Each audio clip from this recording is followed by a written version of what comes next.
3. Perkenalkan, nama saya Maria Immaculata Brilante Conceverti Sampang. Nomor registrasi saya 1711936.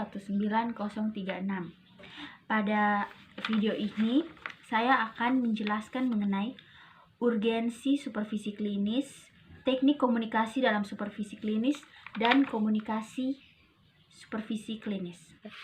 Yang pertama adalah mengenai urgensi supervisi klinis. Yang pertama, menghindarkan guru dari jebakan penurunan motivasi dan kinerja dalam melaksanakan proses pembelajaran. Yang kedua, menghindarkan guru dari upaya menutupi kelemahannya sendiri melalui cara-cara dialog terbuka dengan supervisornya. Yang ketiga, menghindari ketiadaan respon dari supervisor atas praktik profesional yang telah memenuhi standar kompetensi dan kode etik atau yang masih di bawah standar.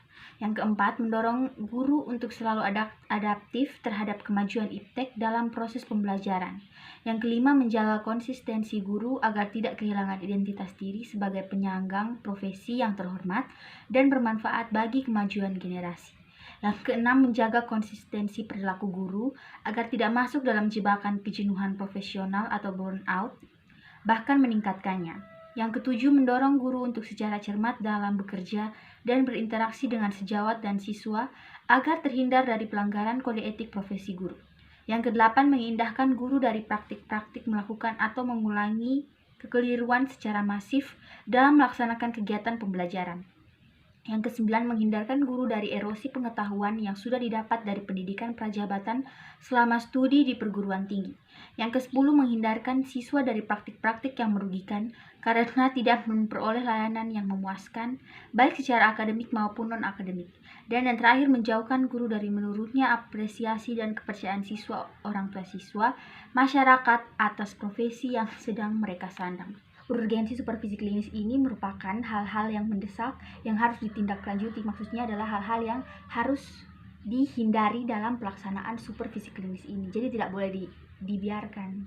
Nah, seperti menghindarkan guru dari jebakan penurunan motivasi. Tentunya hal ini harus dihindari dan harus cepat ditindaklanjuti. 3. Contohnya seperti pada poin ke-7, mendorong guru untuk secara cermat dalam bekerja dan berinteraksi dengan sejawat dan siswa agar terhindar dari pelanggaran kode etik profesi guru. Tentunya hal ini merupakan hal yang harus ditindaklanjuti. Jadi jika ada masalah seperti ini dalam pelaksanaan supervisi klinis, tentunya hal ini harus segera ditindaklanjuti dan harus cepat diselesaikan. Oleh karena itu, ini termasuk dalam urgensi supervisi klinis. Artinya suatu masalah yang harus ditindaklanjuti. 3. Yang kedua merupakan teknik komunikasi dalam supervisi klinis. Jadi, dalam melaksanakan kegiatan supervisi klinis, otomatis akan terjadi interaksi antara supervisor dan juga guru yang disupervisi. Nah, interaksi yang terjadi ini disebut sebagai dalam bentuk komunikasi, dapat secara langsung maupun tidak langsung. Komunikasi adalah segala penyampaian segala perasaan, sikap, kebijakan, dan kehendak, baik secara langsung maupun tidak langsung. 3. Di dalam proses komunikasi antara supervisor dengan guru selalu melibatkan penyampai informasi atau supervisor, penerima informasi, dan sebaliknya. Pesan yang diinformasikan atau pesan-pesan perbaikan, ajakan, dan sebagainya, media atau tanda-tanda yang digunakan, bahasa yang saling dimengerti, dan juga ada kemungkinan gangguan, dan pada saatnya respon adalah keharusan. Jika unsur lain ada, akan tetapi penerima tidak memberikan respon. Jika unsur lain ada, akan tetapi penerima tidak memberikan respon, maka proses komunikasi antara supervisor dengan guru menjadi tidak berarti. 3. Maka komunikasi antara pimpinan dan bawahan akan mengalami kegagalan. Nah, untuk memahami konsep dasar komunikasi antara supervisor dengan guru yang disupervisi, dapat menggunakan 3 tinjauan. Yang pertama, bahwa komunikasi itu dipandang sebagai proses penyampaian informasi. 3. Yang kedua, komunikasi itu sendiri merupakan suatu proses penyampaian gagasan dari supervisor terhadap guru. Yang ketiga, Komunikasi dipandang sebagai suatu proses menciptakan arti, ide, gagasan atau konsep yang dalam bahasa Inggris disebut the process of creative the meaning. 3. Di dalam komunikasi yang terjadi antara supervisor dan guru ini, tugas supervisor hanyalah menyampaikan ide atau informasi kepada guru.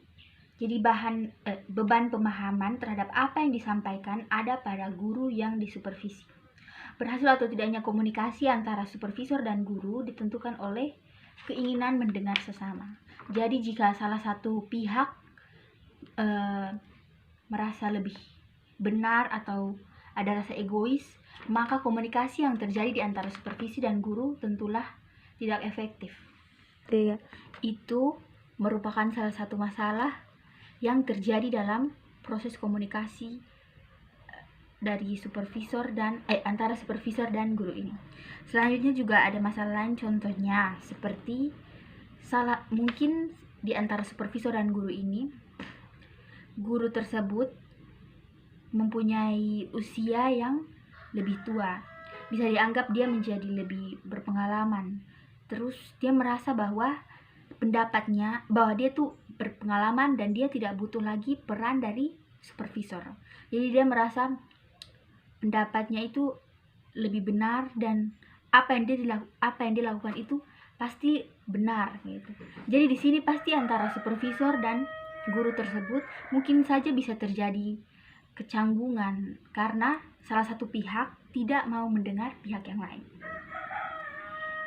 Kegagalan pada satu pihak berarti kegagalan bagi semuanya karena komunikasi merupakan proses yang dinamis.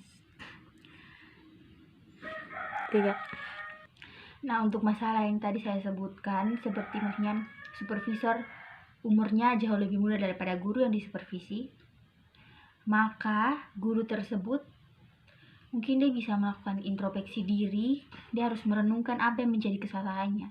Apalagi zaman sekarang ini, kita harus menjadi lebih terbuka, apalagi dalam hal pekerjaan yang menyangkut orang lain. Maksudnya ini kan menyangkut perkembangan dari siswa-siswa yang diajari oleh guru ini. Jadi menurut saya salah satu cara yang dilakukan adalah itu. Dan juga mungkin yang harus benar dalam komunikasi antara supervisor dan guru tersebut. Bahasa yang harus digunakan dalam menyampaikan informasi harus lebih sopan. Selain itu, jika guru yang disupervisi tersebut merupakan guru yang mengajar pada zaman yang sudah berkembang ini, pastinya ada perubahan yang terjadi pada siswa-siswa yang diajarinya. Pasti ada perubahan mungkin metode atau cara-cara yang benar yang dapat bisa menggerakkan hati siswa untuk belajar dan mengerti lebih baik. Jadi dia pasti lebih membutuhkan bantuan dari supervisor tersebut. Selain itu, masalah juga terjadi karena guru penerima pesan seolah-olah dipandang sebagai pihak yang harus menerima begitu saja pesan yang disampaikan. Supervisor sebagai pengirim pesan juga cenderung mendominasi atau paling tidak berasumsi karena dialah Masalah lain juga yang dapat terjadi karena sebaliknya, guru penerima pesan seolah-olah dipandang sebagai pihak yang harus menerima begitu saja pesan yang disampaikan. Sedangkan supervisor sebagai pengirim pesan cenderung mendominasi atau paling tidak berasumsi karena dialah komunikasi terjadi. Makanya supervisor merasa dia menjadi orang yang lebih penting. Mungkin saja dia merasa bahwa pendapatnya jauh lebih penting daripada guru yang disupervisi tersebut. Nah, untuk itu, manusia organisasional harus memiliki sifat-sifat inovatif yang oleh Rogers dan Shoemaker digambarkan dengan ciri-ciri seperti berikut ini. Yang pertama, memiliki empati yang lebih besar. Yang kedua, harus kurang dogmatis. Yang ketiga, mempunyai kemampuan abstraksi yang lebih besar. Yang keempat, mempunyai rasionalitas yang besar. Yang kelima, cenderung lebih tinggi inteligensinya. Yang keenam, memiliki sikap yang lebih berkenan terhadap perubahan. Yang ketujuh, memiliki sikap yang mau mengambil resiko. Yang kedelapan, memiliki sikap yang berkenan terhadap pendidikan dan ilmu pengetahuan. 9, kurang percaya kepada nasib, artinya tidak menyerah begitu saja. Yang ke-10, memiliki motivasi tinggi meningkatkan taraf hidup yang lebih baik.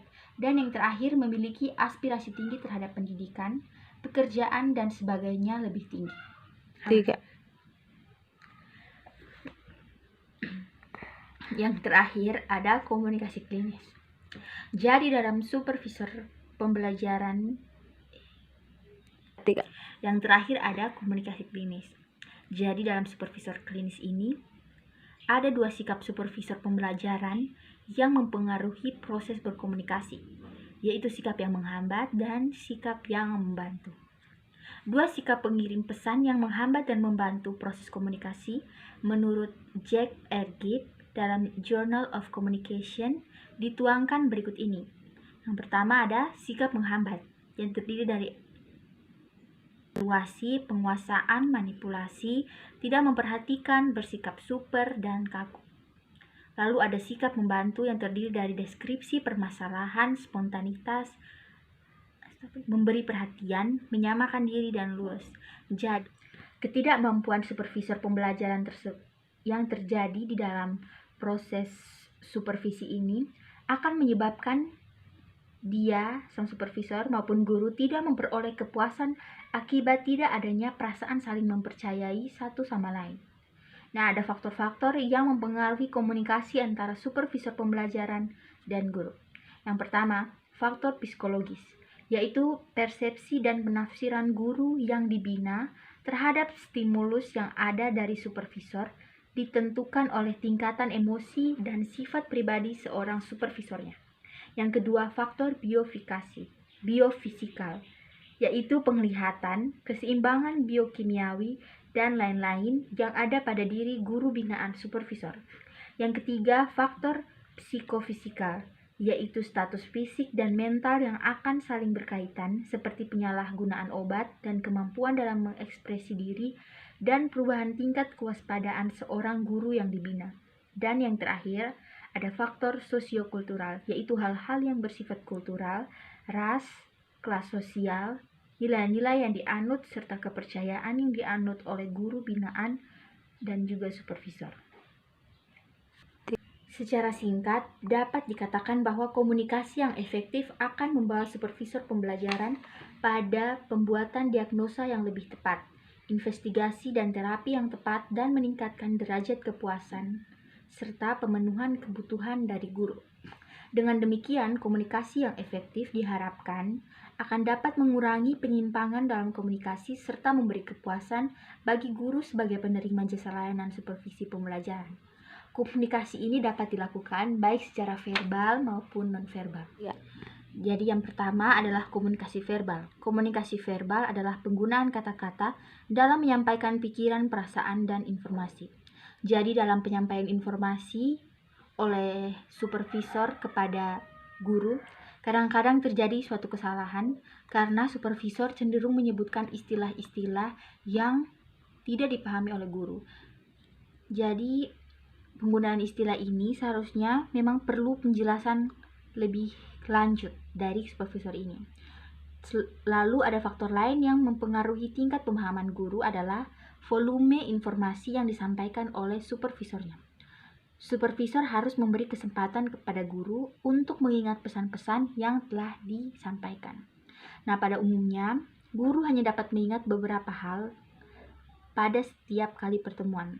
Yang merupakan hal utama adalah hal yang sangat menguntungkan bila supervisor dapat menyediakan informasi tertulis mengenai cara menegakkan diagnos dan rekomendasi perbaikan bagi guru yang dibina.